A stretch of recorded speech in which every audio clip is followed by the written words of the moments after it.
অপু বিশ্বাস বলছে যে সে নাকি সিনেমাটি থেকে আগেই সরে গিয়েছেন।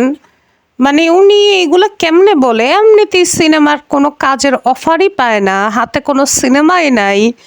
যেগুলা তাও ২-১ টা আসে-টাসে সেগুলার যে কি অবস্থা এবং সেগুলোর জন্য উনি কতটা হাসির পাত্র হয়েছেন সেটা আপনারা খুব ভালো করেই জানেন।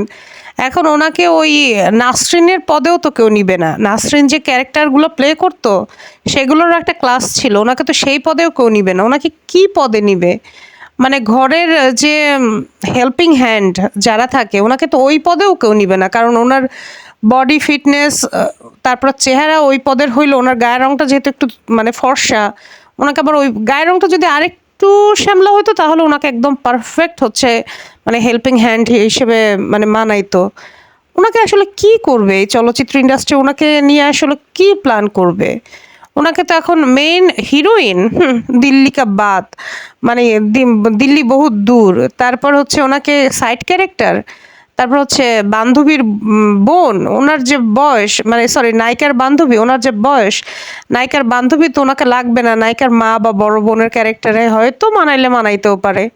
ওনাকে আর কি ক্যারেক্টার দেওয়া যায়? আমি তো মানে চিন্তাই করতে পারতেছি না। তার উপর অভিনয়ের যে অবস্থা, হায় রে, হায় রে! উনার ওইটুকু সাহস আছে যে উনি অভিনয় থেকে সরে আসবে নিজ দায়িত্বে? উনার হাতে তো কাজই নেই। ওনাকে এর আগেও কয়েকটা মুভি থেকে বাদ দিয়ে দেওয়া হয়েছিল, আপনারা সেটা জানেন। ইকবালের যে সাবেক বউ জেনিফার সেও বাদ দিয়ে দিছিল ওনার সাথে মানে চুক্তিবদ্ধ হওয়ার ২ দিন পরেই। ওরে খোদা রে! আহারে! অপু দিদি, শাকিব খানও নাই, তোমারও কেউ নাই। কি আর করবা বলো?